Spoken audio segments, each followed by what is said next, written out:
জানিয়ে দিব এই মুহূর্তে পাওয়া আপডেট আন্তর্জাতিক সংবাদ। শুরুতেই শিরোনাম। ইসরায়েল হামলা চালালে দ্রুত প্রতিশোধ নেবে ইরান। এরপরে আমেরিকার কপটতা, মুখে শান্তির বলি, প্রকাশ্যে ইসরায়েলকে ধ্বংসাত্মক অস্ত্রের সরবরাহ। জানাবো ইসরায়েলে হামলার জন্য সর্বোচ্চ সম্মাননা পেলেন আইআরজিসি কমান্ডার। আরও থাকবে হামলার পর থেকে নাসরুল্লাহর সম্ভাব্য উত্তরসূরি সাফিউদ্দিনের খোঁজ নেই। এবং সবশেষে গাজায় মসজিদ স্কুলে ইসরায়েলের বিমান হামলা, নিহত 24। শুনছিলেন সংবাদ শিরোনামগুলো, এবারে বিস্তারিত।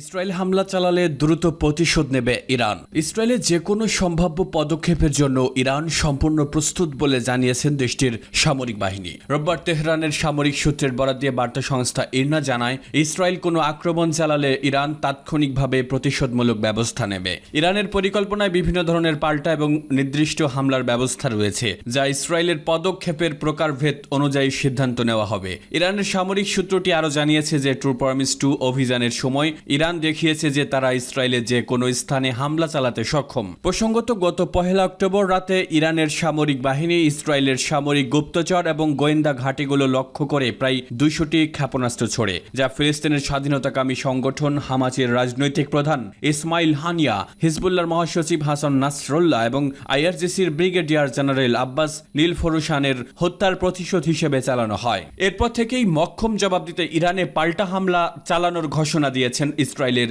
প্রধানমন্ত্রী বেনিয়ামিন নেতানিয়াহু। শনিবার জাতির উদ্দেশ্যে দেওয়া এক ভাষণে ইসরায়েলের প্রধানমন্ত্রী বলেন, সম্প্রতি ইরান ইসরায়েলে যে মাত্রার ক্ষেপণাস্ত্র হামলা চালিয়েছে, বিশ্বের অন্য কোনো দেশ তাদের ভূখণ্ড ও জনগণের উপর ওই মাত্রার হামলা বরদাস্ত করবে না, ইসরায়েলও করবে না। নেতানিয়াহু বলেন, নিজের ভূখণ্ড ও নাগরিকদের রক্ষা করা শুধু আমাদের অধিকারই নয়, এটি ইসরায়েলেরও দায়িত্ব।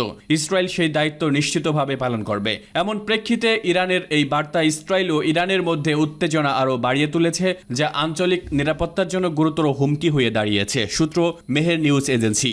আমেরিকার কপটতা, মুখে শান্তির বলি, প্রকাশ্যে ইসরায়েলকে ধ্বংসাত্মক অস্ত্রের সরবরাহ। ফিলিস্তিনি এবং লেবাননের জনগণের বিরুদ্ধে মানবতা বিরোধী অপরাধ অব্যাহত রাখার বিষয়ে ইহুদিবাদী ইসরায়েল শাসক গোষ্ঠীকে সবুজ সংকেত দেওয়া মার্কিন প্রেসিডেন্ট জো বাইডেন স্বীকার করেছেন যে তার সরকার ইসরায়েলকে যে পরিমাণ সাহায্য করেছে, মার্কিন যুক্তরাষ্ট্রের আর কোনো সরকারই এতটা সাহায্য করেনি। মার্কিন প্রেসিডেন্ট জো বাইডেন সম্প্রতি ইহুদিবাদীদের উদ্দেশ্যে এক বিবৃতিতে বলেছেন, আমার সরকারের চেয়ে কোনো সরকারই ইসরায়েলকে এত বেশি সাহায্য করেনি। পার্স টুডে এর মতে জো বাইডেন, যিনি নিজের স্বীকারোক্তিতে ইহুদিবাদী শাসক গোষ্ঠী এবং এর যুদ্ধবাজ প্রধানমন্ত্রী নেতানিয়াহুর সবচেয়ে বড় সমর্থক, তিনি আরও দাবি করেছেন যে তার গুরুত্বপূর্ণ এজেন্ডা হলো পশ্চিম এশীয় অঞ্চলে একটি পূর্ণ মাত্রার যুদ্ধ ঠেকানো। পশ্চিম এশিয়ায় শান্তি ও স্থিতিশীলতার জন্য আমেরিকার ইচ্ছার সঙ্গে ইহুদিবাদী ইসরায়েলের সমর্থনে তার কর্মকাণ্ডের কোনো সামঞ্জস্যতা নেই। দীর্ঘদিন ধরে মার্কিন যুক্তরাষ্ট্র অভ্যন্তরীণ এবং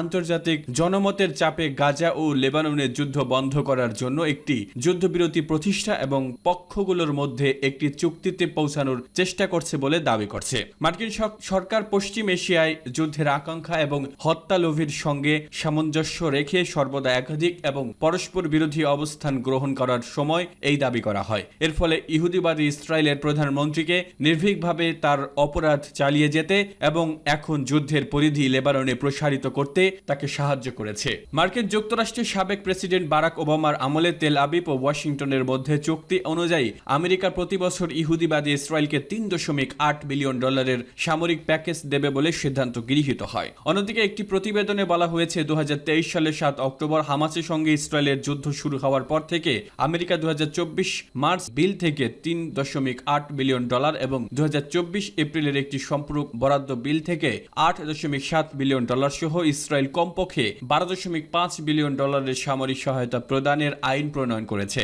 একই প্রতিবেদনে বলা হয়েছে, 2022 সালে ডলারের বিনিময় হারের ভিত্তিতে 1946 সাল থেকে 2024 সাল পর্যন্ত ইসরায়েলকে মার্কিন সামরিক সহায়তার পরিমাণ $230 বিলিয়ন ছাড়িয়েছে। এদিকে মার্কিন পররাষ্ট্র দপ্তর সম্প্রতি লেবানন এবং অন্যান্য অঞ্চলে ক্ষতিগ্রস্ত জনগোষ্ঠীকে সাহায্য করার জন্য $157 মিলিয়ন মূল্যের একটি মানবিক সহায়তা প্যাকেজ বরাদ্দের দাবি করে একটি বিবৃতি জারি করেছে। মানবিক পরিস্থিতি উন্নয়নের জন্য এই প্যাকেজ বরাদ্দের প্রতিক্রিয়ায় আল জাজিরা লিখেছে, এখন এটি মার্কিন যুক্তরাষ্ট্রের দান করা অস্ত্র বা যা লেবাননের বেসামরিকদের উপর অবতরণ করেছে। ওয়াশিংটনের ব্যাপক কূটনৈতিক সমর্থনে তেল আবিবের কর্মকর্তাদের পশ্চিম এশিয়ায় আরও নৃশংসতা করতে উৎসাহিত করেছে। বিষয়টি এমন যে আমেরিকা গরু মেরে জুতাদান করছে।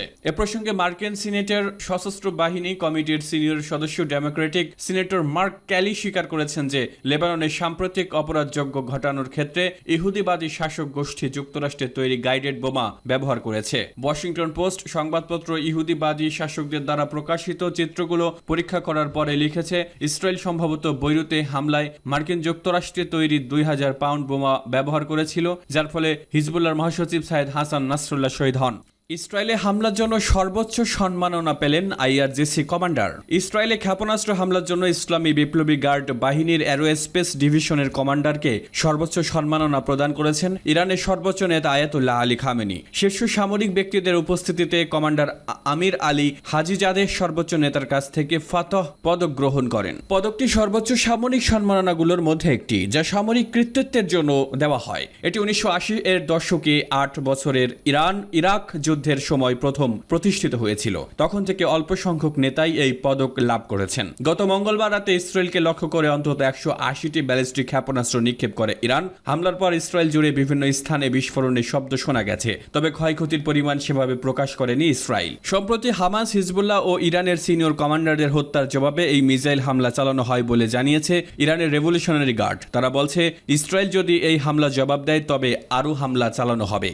হামলার পর থেকে নাসরুল্লাহর সম্ভাব্য উত্তরসূরি সাফিউদ্দিনের খোঁজ নেই। শুক্রবার বৈরুতের দাহিয়া এলাকায় ইসরায়েলি বিমান হামলার পর থেকে হিজবুল্লাহর সিনিয়র নেতা হাশেম সাফিউদ্দিনের সঙ্গে যোগাযোগ বিচ্ছিন্ন হয়ে পড়েছে। সাফিউদ্দিনকে হিজবুল্লাহর প্রয়াত হাসান নাসরুল্লাহ সম্ভাব্য উত্তরসূরি হিসেবে দেখা হচ্ছিল। লেবাননের একটি নিরাপত্তা সূত্রের বরাত দিয়ে আল জাজিরা এক প্রতিবেদনে জানিয়েছে, সশস্ত্র গোষ্ঠীটির কার্যনির্বাহী পরিষদের চেয়ারম্যান হিসেবে সাফিউদ্দিন সংগঠনের একজন অত্যন্ত উচ্চ পদস্থ সদস্য। তিনি প্রাক্তন মহাসচিব মরহুম নাসরুল্লাহর চাচাতো ভাই। দাহিয়াতে শুক্রবারের ইসরায়েলি বিমান হামলার পর থেকে তার সঙ্গে যোগাযোগ করতে পারছে না হিজবুল্লাহ নেতাকর্মীরা। এদিকে ইসরায়েলের কর্মকর্তাদের বরাত দিয়ে মার্কিন সংবাদ মাধ্যম এক্সিওস বলছে, গত বৃহস্পতিবার শেষ রাতে বৈরুতের দক্ষিণের শহরতলিতে ভূগর্ভস্থ একটি বাংকারে ছিলেন হাশেম সাফিউদ্দিন। সেদিন তার অবস্থান লক্ষ্য করে ব্যাপক বিমান হামলা চালিয়েছে ইসরায়েল। হামলার পর থেকে সাফিউদ্দিনের অবস্থা নিয়ে হিজবুল্লাহ প্রাথমিকভাবে কোনো মন্তব্য না করলেও সংবাদ মাধ্যমগুলোতে তার সঙ্গে যোগাযোগ বিচ্ছিন্ন হয়ে পড়েছে। খবর ছড়িয়ে পড়লে এক অফিসিয়াল বিবৃতি দেয় হিজবুল্লাহ। বিবৃতিতে হিজবুল্লাহ মিডিয়া অফিস জানায়, হিজবুল্লাহ নেতা নিহত হওয়া নিয়ে বিভিন্ন গ্রুপের সূত্রের বরাত দিয়ে যে প্রতিবেদনগুলো সংবাদ মাধ্যমে এসেছে তা অর্থহীন গুজব। লেবাননের আরো দুটি নিরাপত্তা বলছে, দাহিয়াতে টানা হামলার কারণে সেখানে উদ্ধার কাজ চালানো যাচ্ছে না। গাজায় মসজিদ স্কুলে ইসরায়েলের বিমান হামলা, নিহত 24। গাজা উপত্যকার একটি মসজিদ ও একটি স্কুলে ইসরায়েলের প্রতিরক্ষা বাহিনী বিমান হামলা চালিয়েছে। হামলার নিক্ষিপ্ত গোলায় নিহত হয়েছেন অন্তত 24 জন ফিলিস্তিনি। সে সঙ্গে আহত হয়েছেন আরও 93 জন। রোববার ভোরের দিকে হামলা চালানো হয় বলে জানিয়েছে হামাস নিয়ন্ত্রিত গাজার মিডিয়া অফিস।